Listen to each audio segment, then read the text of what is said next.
تو میرے 100 اللہ کہنے سے اللہ کو کوئی فرق نہیں پڑنے والا، میں 1 لاکھ بھی کہہ دوں تو اسے کوئی فرق نہیں پڑنے والا۔ لیکن آپ یہ دیکھ لیجئے کہ میں جب اللہ کے بتائے ہوئے نظام کے اندر مداخلت کرتا ہوں، اور آپ یہ ذہن میں رکھ لیجئے کہ شرک کے آپ 2 چیزیں آپ دیکھیں گے کہ ایک تو شرک ہوتا ہے کہ آپ وقت کے اندر مداخلت کریں، اللہ کے متعین کردہ اوقات جو ہیں، مثال کے طور پہ ایک بچے کی تولید جو ہے وہ 9 ماہ ہے، آپ یہ کہیں کہ نہیں ہم اسے کھینچ کر 10 مہینے یا 11-12 مہینے تک لے جاتے ہیں، آپ یہ کہیں کہ نہیں ہم اسے شارٹ کر کے 6 سے 7 مہینے میں اندر لے جاتے ہیں، تو آپ جب اس کے متعین نظام کے اندر مداخلت کرنے کی کوشش کریں گے تو اس کے نقصانات حضرت انسان کے۔ اسی طریقے سے کسی بھی چیز کے کھانے پکانے پکنے کے کسی چیز کا ایک ٹائم ہے، کسی بھی فصل کا، اب آپ اس فصل کو پکانے کے لیے اس کے وقت میں کمی کرتے ہیں یا زیادتی کرتے ہیں، دونوں صورتوں میں نقصان حضرت انسان کو اٹھانا پڑتا ہے۔ تو اس طرح کی تمام تر شراکت داری، اس طرح کی تمام تر ٹیکنالوجی کے نام پر دھاندلی اور ٹیکنالوجی کے نام پر بزنس، یہ تمام تر معاملات جو آج حضرت انسان کر رہا ہے، یہ شرک کسی کو دکھائی نہیں دیتا۔ تو یہ دیکھیے کہ ایک اوقات کے اندر انسان کی مداخلت، اللہ کے متعین اوقات کے اندر انسان کی مداخلت شرک ہو جاتی ہے، دوسرا اللہ کے متعین کردہ مقاصد اور نتائج کے اندر انسان کی مداخلت شرک۔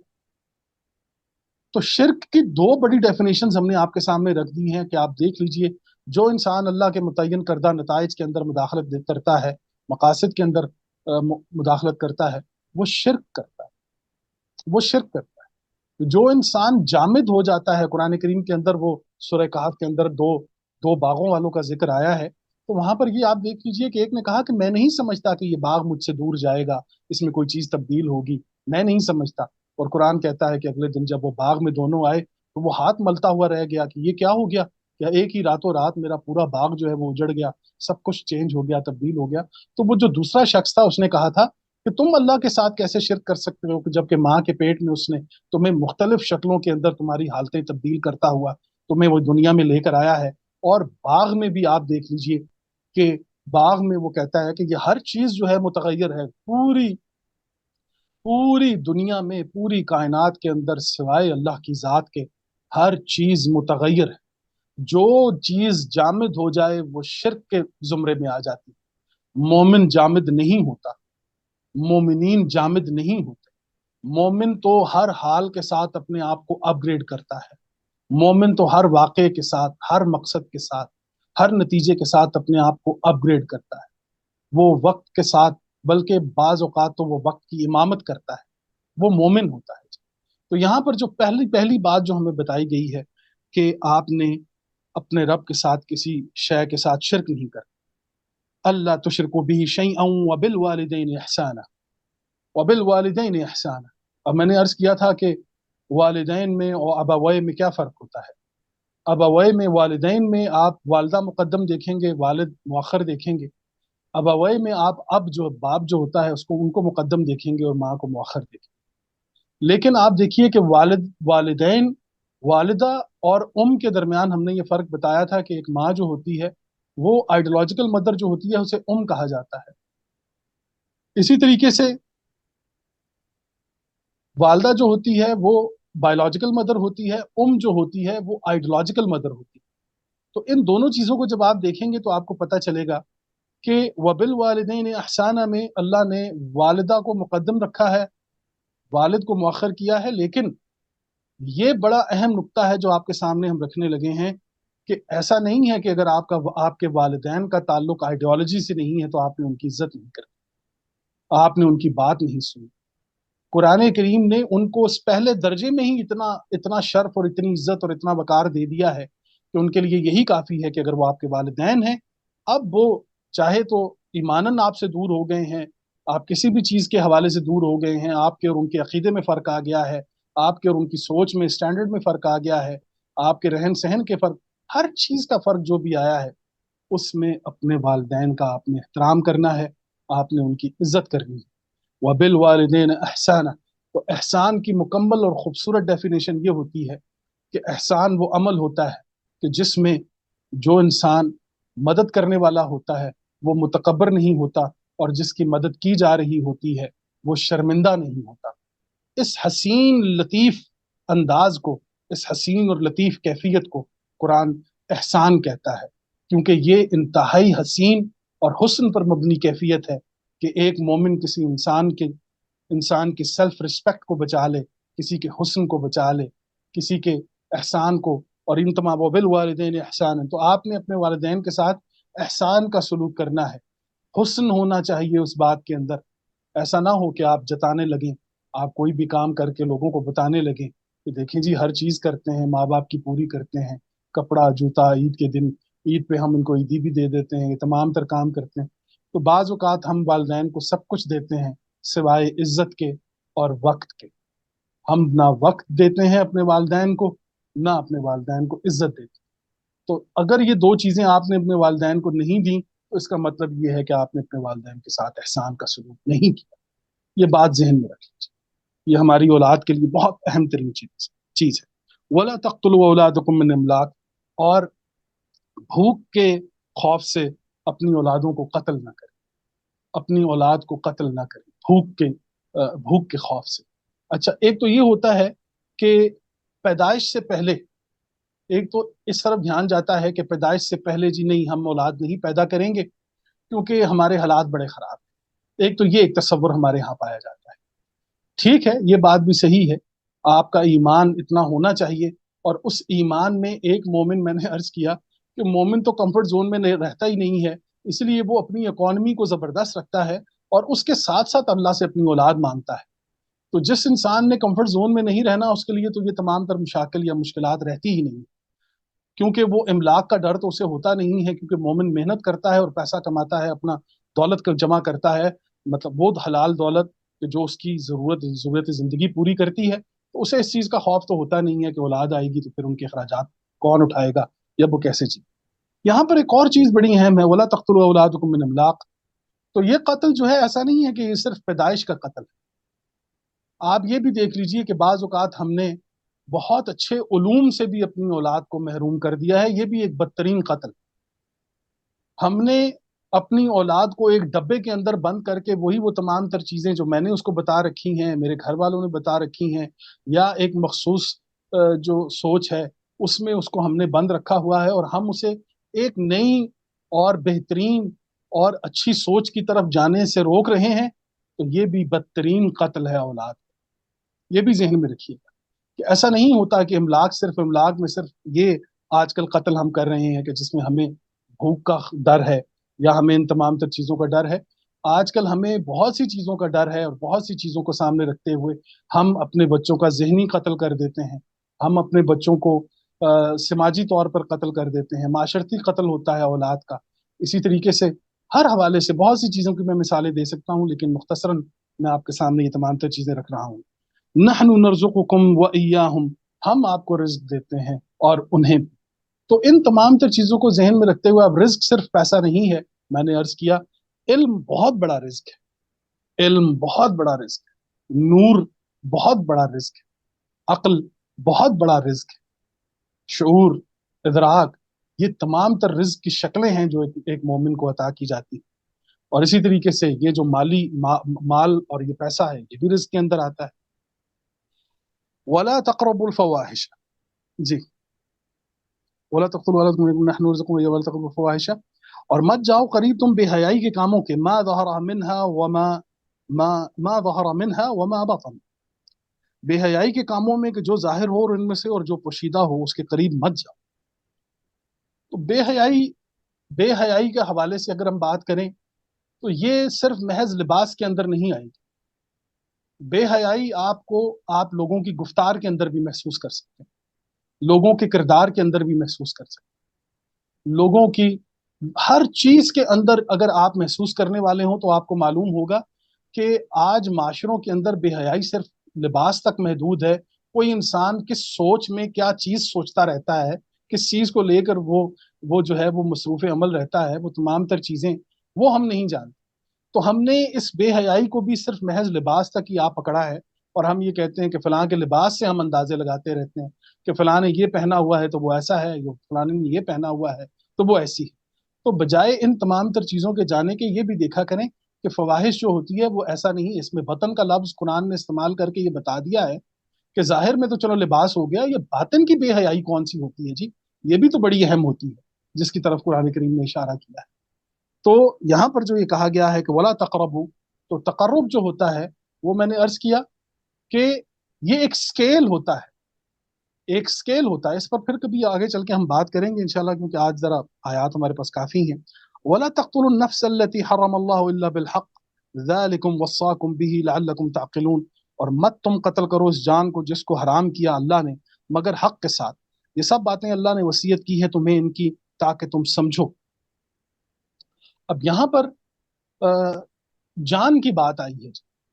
اب جان میں کہ کسی بھی جان کو قتل مت کرو، مت تم قتل کرو اس جان کو جس کو حرام کیا اللہ نے۔ اللہ نے جس کو قتل کرنا حرام قرار دے دیا ہے، آپ جو ہے اس کو آپ قتل کر رہے ہیں، تو اللہ نے کہا کہ اس کے کوئی تو ریزننگ ہوگی نا۔ آپ اگر ریزننگ کے بغیر وہ کام کر رہے ہیں تو پھر تو یہ بہت بڑا ظلم کر رہے ہیں، تو یہ کام آپ نے نہیں کر۔ اب جان کے اندر ایسا نہیں ہوگا کہ صرف انسانی جان، بلکہ اس میں وہ تمام تر جانور بھی آئیں گے جنہیں آپ بھوک کے بجائے اپنی خواہش کے مطابق ان کا شکار کرتے ہیں۔ تو آپ یاد رکھیے، انسان جب اپنی خواہش پر کسی پرندے کا، کسی جانور کا شکار کرتا ہے تو وہ بھی حرام ہے، وہ بھی حرام ہے۔ آپ کو جانور کا شکار کرنا، وہ اس کی بنیادی وجہ قرآن کریم نے یہ بتائی ہے کہ آپ بھوک کی خاطر، آپ بھوک کے لیے کسی جانور کا شکار کر سکتے ہیں۔ میں شوقیہ جو ہے کسی بکری کو یا کسی گائے کو یا کسی مرغی کو نہیں مار سکتا، ایسا نہیں ہو سکتا کہ میں اس کا شکار کرنا شروع کر۔ تو جان میں یہ تمام تر چیزیں آئیں گی، وہ کوئی بھی ہو۔ ولا تقتلوا النفس التي حرم الله الا بالحق ذلكم وصاكم به لعلكم تعقلون ولا تقربوا مال اليتيم۔ اگلی آیت آپ دیکھیے۔ اب ایک مومن کو یہ صراط دکھائی جا رہی ہے۔ میں بار بار آپ لوگوں سے عرض کر رہا ہوں کہ آج کا یہ پروگرام بہت اہم ہے۔ ہم نے ہمیشہ اپنی نماز میں اللہ سے یہ مانگا ہے کہ اے اللہ ہمیں سیدھا رستہ دکھا، تو اب اس نے سیدھا رستہ دکھایا ہے۔ اب ہم دیکھیں گے کہ کون کون ہے جو سیدھے رستے پر چلنا چاہتا ہے۔ اب دیکھیے، ولا تقربوا مال الیتیم، اب یتیم کے مال کے قریب مت جاؤ۔ یتیم کون ہوتا ہے جی؟ یہ بھی سن لیں۔ عربی زبان میں وہ انسان کہ جس کا والد فوت ہو جائے اور والدہ موجود ہو اسے یتیم کہا جاتا ہے۔ وہ انسان کہ جس کا والد فوت ہو جائے اور والدہ موجود ہوں اسے عجی کہا جاتا ہے۔ عجی، عین جیم چھوٹی، عجی۔ اسی طریقے سے جس کے دونوں فوت ہو جائیں، والد بھی اور والدہ بھی، تو اسے لطیم کہا جاتا ہے۔ لطیم۔ اب یتیم میں اور لطیم میں اور عجی میں یہ فرق ہوتا ہے کہ یتیم جو ہوتا ہے، باپ فوت ہو جائے ماں موجود ہے، وہ یتیم۔ باپ فوت ہو گیا ہے ماں موجود ہے، وہ عجی ہے۔ دونوں فوت ہو گئے ہیں تو انہیں لطیم کہا جاتا ہے عربی زبان کی۔ یہ کمال دیکھیے۔ اب ایک اور چیز جو یتیم کے بارے میں آپ کو بتاتا چلوں کہ لسان القرآن میں یتیم کہتے ہیں نادر کو، یونیک کو۔ یونیک جو اینٹیک ہو جائے، یونیک ہو جائے، نادر ہو جائے، ندیم ہو جائے، اسے یتیم کہا جاتا ہے۔ یہ اس کی یونیکنس کیا ہوتی ہے جی؟ یہ بڑی اہم ہے کہ وہ انسان کہ جو ایک معاشرے میں، وہ بچہ جو ایک معاشرے میں رہ رہا تھا اپنے والدین کے ساتھ، اس کے والد فوت ہو گئے ہیں۔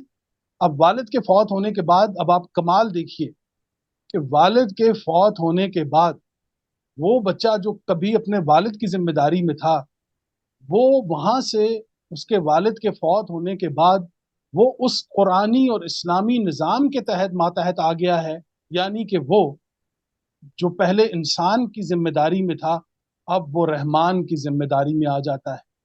وہ انسان جو انسانوں کی ذمہ داری سے نکل کر خالق کی ذمہ داری میں، رحمان کی ذمہ داری میں آ جائے، اسے یتیم کہا جاتا ہے۔ یعنی وہ جس کا ذمہ دار کل تک ایک باپ تھا، اب اس کا ذمہ دار پورا معاشرہ بن گیا ہے اللہ کے نظام کے تحت۔ یہ یتیم ہوتا ہے جی۔ اب آپ دیکھیے، یعنی وہ اتنا یونیک ہے، اتنا نادر ہے کہ اسے خدا نے اپنے ذمہ لے لیا ہے، اپنے نظام کے ذمہ لے لیا، تو یہ یتیم ہوتا ہے۔ تو یتیم کا ایک اور بھی اینگل آپ دیکھ لیجئے کہ ہمارے معاشرے میں بہت سے والدین کی موجودگی میں بھی اولاد یتیم ہو جاتی ہے۔ والد موجود ہے، والدہ موجود ہیں، ذمہ داری کوئی نہیں لے رہے تو یتیم ہو گئے بیچارے۔ اسی طریقے سے اولاد کی موجودگی میں کئی ماں باپ جو ہیں وہ بے اولادے ہو جاتے ہیں، ان کے ہاں بھی اولاد کوئی نہیں ہوتی، وہ بھی بیچارے بے سہارا ہوتے ہیں اولاد کی موجودگی میں۔ یہ بھی ایک کیفیت ہمارے معاشرے کے اندر موجود ہے۔ وَلَا تَقْرَبُوا مَالَ الْيَتِيمِ إِلَّا بِالَّتِي هِيَ أَحْسَنُ، اس کے مال کے قریب، آپ نے یتیم کے مال کے قریب نہیں جانا ماں سوائے ایک احسن طریقے۔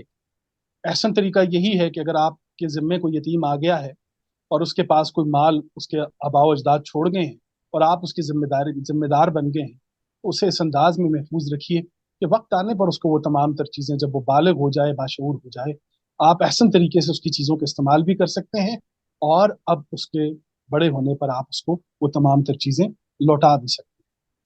حتی یبلغ اشدہ، اچھا جی، یہاں تک کہ وہ پہنچائے اپنی پختہ عمری کو۔ وَأَوْفُوا الْكَيْلَ، اور تم پورا کرو ماپ۔ اب کیل جو ہوتا ہے، جو تولنا ہے آپ کا، آپ نے پورا پورا تول دینا ہے۔ ایک مومن جو صبح دوپہر شام خدا سے صراط مانگ رہا ہے، وہ کسی بھی تول کے اندر ڈنڈی نہیں مار سکتا جناب۔ اگر آپ کسی بھی تول کے اندر ڈنڈی مار رہے ہیں تو آپ پھر نمازوں میں کھڑے ہو کر خدا سے یہ کہنا چھوڑ دیں کہ اہدنا الصراط المستقیم۔ اب میں یہ آج کے پروگرام کے بعد میں یہ امید رکھتا ہوں کہ وہ لوگ جو یہ کہتے ہیں کہ اللہ ہمیں سیدھا رستہ دکھا، اب یہ کہنے کی ضرورت ہے، ٹھیک ہے ہم روز مانگتے ہیں کیونکہ صراط تو ہر روز نئے راستے کا سامنے آنا ہے، لیکن وہ جو احکامات خداوندی ہیں کہ جو آپ کو صراط المستقیم تک لے کے جائیں گے، وہ آج ہم آپ کے سامنے رکھ رہے ہیں، اور ہم دیکھیں گے کہ کون انسان عملی طور پر ان تمام تر چیزوں کو پورا کرتا ہے۔ اس کے بعد آپ اس کی لذت کو محسوس کیجئے گا کہ کیا کمال ہے قرآن کریم کا، اس صراط تک آنے کے لیے، اس استقامت تک آنے کے لیے کس قدر کمال ہدایات ہیں جو اللہ نے ہمیں دے رکھی ہیں۔ یہ ہے اہدنا الصراط المستقیم۔ اچھا جی، وَأَوْفُوا الْكَيْلَ، ناپ پورا کریں، والمیزان، اور میزان تول کے ناپ تول میں آپ کوئی بھی کسی قسم کی کوئی کمی نہ کریں، بالقسط، قسط کے ساتھ۔ اب عدل میں اور قسط میں کیا فرق ہوتا ہے جی؟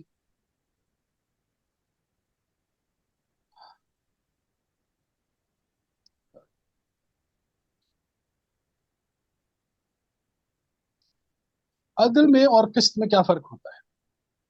عدل میں اور قسط میں یہ فرق ہوتا ہے کہ ایک ہسپتال ہے، اس ہسپتال میں تمام مریضوں کو دوائی مل رہی ہے، یہ عدل ہے۔ لیکن کون سے مریض کو کس وقت کتنی دوائی کس مقدار میں دینی ہے، یہ قسط ہے۔ تو وہ نظام کہ جو دوسرے کی کنڈیشنز کو دے کے ڈلیور کیا جائے، وہ قسط ہوتا ہے۔ تو آپ نے اپنے معاشرے کے، اپنے معاملات کو سامنے، ہر چیزوں کو سامنے رکھتے ہوئے قسط سے کام لینا ہے۔ عدل تو ہے ہی، آپ نے قسط سے کام لینا ہے۔ لا نکلف نفسا الا وسعها، نہیں ہم تکلیف دیتے کسی نفس کو مگر اس کی وسعت کے مطابق۔ میں نے عرض کیا کہ اللہ کسی انسان پر بوجھ نہیں ڈالتا، بوجھ تو وہ ڈالتا ہے جو بوجھ اٹھا نہیں سکتا۔ اللہ کریم الحمدللہ اس پوری کائنات کو چلانے والا ہے، ایسا نہیں ہوتا کہ وہ کوئی بوجھ ہمارے اوپر ڈال دے، بالکل وہ ہمارا محتاج نہیں ہے، بلکہ اس نے، وہ واسع ہے اپنے 99 ناموں میں، جب وہ 99 ناموں میں واسع ہے، وہ وسیع ہو رہا ہے، وہ پھیل رہا ہے، ہر چیز ہر لمحہ اس کی کائنات پھیل رہی ہے، اس کی کائنات، اس کی فلک ہر لمحہ پھیل رہی ہے، وسعت آ رہی ہے اس کے اندر، وہ واسع ہے، تو وہ یہ چاہتا ہے کہ حضرت انسان بھی اپنے آپ کو وسیع کر۔ کل تک آپ اپنی ذات کے ذمہ دار تھے، پھر آپ نے اپنے بہن بھائیوں کی ذمہ داری لی، آپ نے اپنے والدین کی ذمہ داری لی، آپ نے اپنے محلے داروں کی لی، اپنے رشتہ داروں کی لی، اپنے شہر داروں کی لی، اپنے ملک کی لی، انسانیت کی لی۔ یوں آپ ہر لمحہ ایک مومن جو ہے وہ ایکسپینڈ ہوتا چلا جا رہا ہے۔ تو اللہ تعالیٰ نے فرمایا ہے کہ میں کسی کو تکلیف نہیں دیتا ماں سوائے وہ انسان اپنی وسعت سے۔ تو پتہ چلا کہ تکلیف برداشت کرنے کا پیمانہ انسان کی اپنی وسعت ہوتی ہے۔ اللہ نے اس کو وسیع ہونے کی یہ صلاحیت دی ہے، تکلیف برداشت کرنے کا پیمانہ انسان کی اپنی وسعت ہوتی ہے۔ تو آپ کتنے وسیع ہیں، بات یہ کیجیے، آپ بتائیے کہ آپ اپنے آپ کو کتنا ایکسپینڈ کر سکتے ہیں۔ آپ ایک انسان سے دو، دو سے پانچ، پانچ سے 10، 5 سے 20 لاکھ، 2 لاکھ، 5 لاکھ، 1 کروڑ، کتنے انسانوں کی ذمہ داری لے سکتے ہیں؟ یہ ہے وہ تکلیف کہ جو آپ نے خود لینی ہے اپنی ذات کے اوپر۔ اللہ نے آپ کو مجبور نہیں کیا، اس نے تو پہلے کہہ دیا تھا لا نکلف نفس، میں کسی انسان کو تکلیف نہیں دیتا، میں کسی نفس کو تکلیف کے اندر مبتلا نہیں کرتا، الا